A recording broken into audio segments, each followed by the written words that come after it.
Hey, good morning, guys. So, I've been running around like a crazy man here the last couple days, but I really need to get these seeds started because if I plan on eating some butter crunch lettuce and some Genovese basil, um, I basically will need to get this up and running as soon as possible. So I went ahead and used the Jiffy Peat pellets, and they are pretty moist here.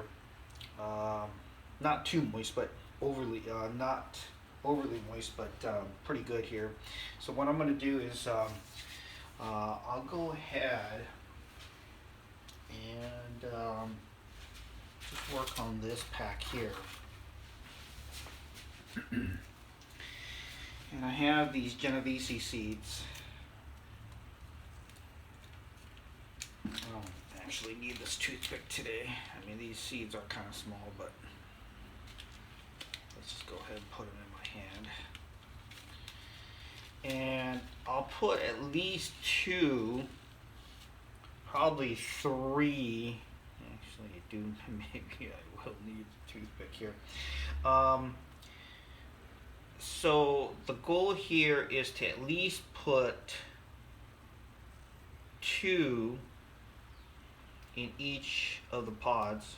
Oh crap. See, never works perfectly. See, I can't even see that very well.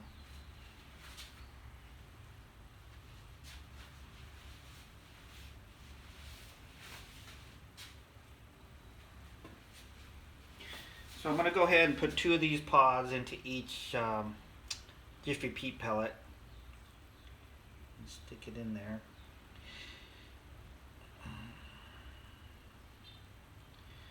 I've done a lot of different methods. Some I like better than others. Some are convenience. Some are more cumbersome. Some work better than others. I think a lot of stuff you need to try yourself. And I'll be honest, on this particular growth here in Thailand, I'm actually going to put some of these, once they start growing, I'm going to put some of these in different spots. I don't know what's a good sweet spot for it to grow without it drying out. I'm not sure exactly if the sun is too strong here at times. I'm a little bit fearful of what's going to happen once these things start growing, if they're going to hit a wall in terms of being successful, if they're getting too much direct sunlight. I'm also worried about what might happen if it is in a windy area. And then what I'm going to do is I'm going to put some in direct sunlight. I'm going to put some in partial shade. And then I'll go ahead and put some in a non-drafty, windy area, but that gets some morning sunlight. So I've got a couple different spots here. I'll show you the spots I'm thinking about once I get these seeds planted. So let's get rolling here. I don't want to have any seeds left over, so that's why I'm going to go ahead and just get at least two of them in there per pod. And then just see how it turns out.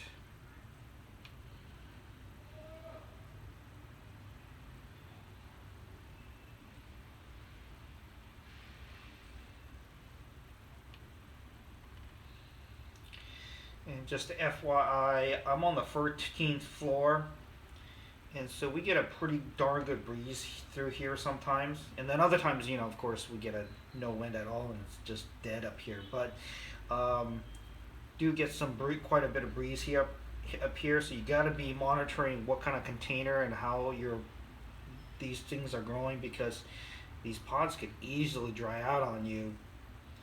Jiffy Peat pellets can actually really dry out on you if it doesn't have some sort of lip or some area to protect itself from all the air that's circulating through here. And then on the flip side of that, you don't want to have a situation where you end up crap, more seeds here. Let's just get one more in each of these, just so we're doubling up. And then I don't want to be in a situation where it's too fully enclosed, and then I have a situation where it's a hot day up here and a sweltering up here, and then all of a sudden it's baking these pods. I never had a problem when I was back in the Pacific Northwest because I was in Zone 8B, and it was typically never so hot to the point where that it was cooking up these Jiffy peat pellets. But being in Thailand, although we have it's funny, when I landed here, we had a cold front that came in here, so we were in the low 80s, and at night it was actually in the low 70s. And low 70s for Thai people is freezing. I've never seen so many Thais wearing so many jackets other than when I was up in Chiang Mai one time. I remember being up in Chiang Mai on a business trip with a colleague of mine, and it was our first time up in Chiang Mai, and we saw all these Thais wearing these parka jackets, and they were taking these selfies, and we were just kind of like looking around, and when we first looked at it, we were like, what's going on here? Why are they taking? Is there some sort of holiday? Why are they taking so many photos? And then we realized they're not used to wearing a jacket all the time, and so they wanted to take a bunch of photos of them wearing their jackets that they didn't have. And it was so funny because I had needed to get a little windbreaker and some hiking shoes, and for an event out there, and we went over to the local, I think it was the Big C, and the area that they had, it was a small area where they sold the shoes. They were selling the jackets and the coats, and it was just crazy to see that they literally completely sold out of jackets and coats. I mean, first of all, they don't stock too many to begin with. And then the fact that they had, that whole area was completely bare bones, it was so funny. So this is the basil lettuce leaf. And as you guys all know, I love this stuff. The leaf is so nice and big. And it has a milder taste than some of the other basils. And that's why I can use it more for like a lettuce wrap, which I just absolutely love. And so I'll go ahead and grow that, and I'll use it for salads. I'll also use it to use as lettuce wrap, mozzarella with tomatoes. Although I don't buy a whole heck of a lot of cheese out here, just because cheese out here in Thailand is usually not very good, and it's usually pretty damn expensive. So I end up eating other things. I eat whatever is cheap, to honestly tell the truth. It's not that I can't afford it. It's just that since I'm coming and going all the time, what's the point of paying quadruple price for a steak when I can wait to go back home and have a steak back home that is better and it's, a quarter of the price. On the flip side of that, chicken and pork are ridiculously cheap. And even little chicken wings. They usually don't have mature chickens here. They sell a lot of chicken that's pretty small, but they're pretty inexpensive and cheap. And so I do a lot of chicken wing cooking and marinating along with pork stir fry and chicken stir fry. I just pretty much eat whatever is cheap, and the meat is so inexpensive that a lot of my dishes are usually chicken or beef, or chicken or pork if I'm adding some sort of protein into my stir fry, my barbecue. Speaking about barbecue, one of the cheapest things out here are these tiny little pork ribs, spare ribs, the really tiny ones. And my buddies, my American friends here, love barbecue. So what I typically do is I take these little pork ribs and I'll just cook them on the charcoal grill, and I have a Coleman and I have a couple other Webers, and I just slow cook them first thing in the morning, and it's just amazing how well they turn out here. And these things cost almost nothing at the store, so I'll just buy a couple bags full of those pork spare ribs and just cook them over the on and off over the charcoal grills and over to the other side, and just kind of let them smoke away. But yeah, out here I just buy whatever is inexpensive.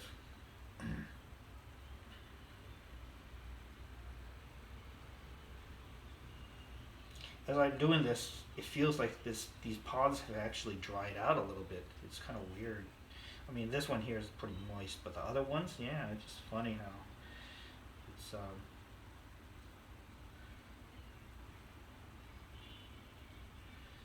you want to wet these down again to honestly tell you the truth. Not, and I'll lightly cover them. Yeah, like this one here on the side here, that one's pretty kind of dry. Crazy.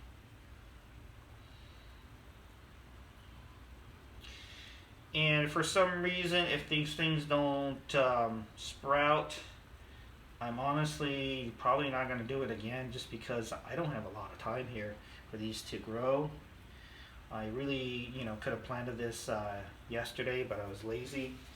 But that right there is what's going on with the lettuce leaf. So let me kind of give you a brief overview of what's going on here. So this is the bathroom area that's unfinished. This is kind of a work in progress. This bathroom didn't really turn out the way it was supposed to turn out, but that's another that's another video, another story. So here's the front door, some sort of scorpion lock front door. It's really a very heavy structural door. Not exactly sure all the ins and outs of that, but I can program it so that way there's a passcode for the maid that comes in. There's a passcode for the cleaning person who's going to come here and service the AC units. I can set it up on different timers and different days and different structures, and they'll have their own separate code. Now going over here, this is the main living area. Oh, I'm sorry, this is the kitchen area. As you can see, all the wires and piping. There's my Samsung Family Hub refrigerator that hasn't been installed yet, along with my two smart feature Bosch dishwashers. So this area here is the living room area. I'm going to think about using this wall here for TV or projection. And then coming through here as we walk through the kitchen, this is where most of the natural light occurs. And as you can see, kind of the brightness as we come on. I got to be careful here because there's actually there's no window here. It's being glazed, and so it's a whole empty spot right here. And here's a little bit of view of the water. So this area here is going to be a little coffee area. I'm going to have a long, tall, narrow table right here with chairs looking out. It gets a lot of natural light here. I'm going to put the seeds, I'll put a few of the seeds, the Jiffy Peat pellets out here, so that way they're, getting plenty of sunshine from the get-go, and we'll see exactly how they sprout and how well the stems and the young seeds end up maturing into the plant, and see exactly how it turns out. The rest of those I'll keep in the dark corner because that's typically how I do it. I usually will let them sprout in a kind of a dark area and then gradually move them into more sunlight. But I'll give it a couple different tries here. The fact that there's no window there and it's a little breezy there, that's kind of why I'm thinking about splitting up how many I'm going to put in it in a couple different areas. There is some sunlight that comes out of this first balcony, and so I might actually put some like over here in the corner. As you can see, it's kind of a little bit dark over there. But anyways, here's the actual main door that is not a door going into the living room.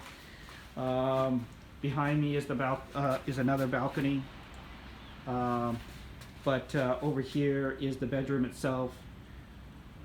I get some natural light over here in the morning, but I don't think it's long enough for it to grow any basil and lettuce leaf basil. And so what I'm probably going to do is I'm going to have to move everything over there to the living room. As you can see that glare out there, that's where the majority of the sun is. Today's a cloudy day, so it's hard to show you exactly where the rays are coming from, but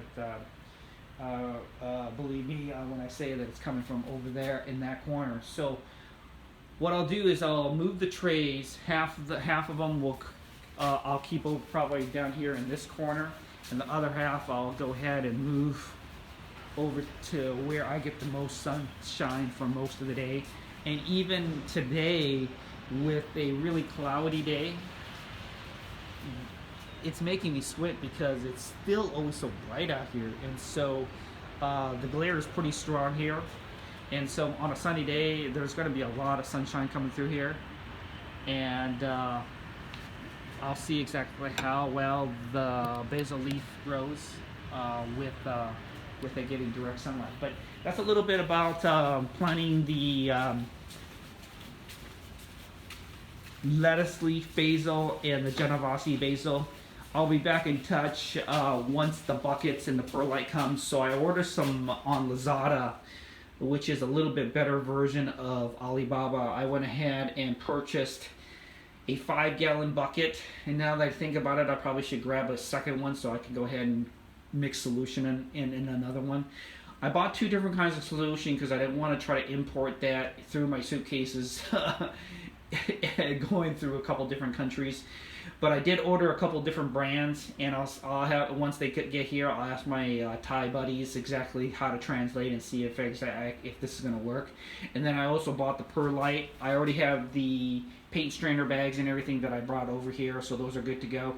So as soon as that stuff starts arriving, I'll go ahead and at least do the prep work on the buckets. I know some of you have sent me emails and asked me, hey, can you actually, instead of telling us what you did, can you actually just do a long video and show us you putting in, drilling the hole with a saw hole, putting in the perlite in the paint strainer bag within the 5-gallon bucket, and show us how you did that. So I'll do that this time, and so that way you'll see exactly what's going on. But I've got to run to the store, so I'm going to let you guys go, and I'll be back in touch with you guys. Bye-bye.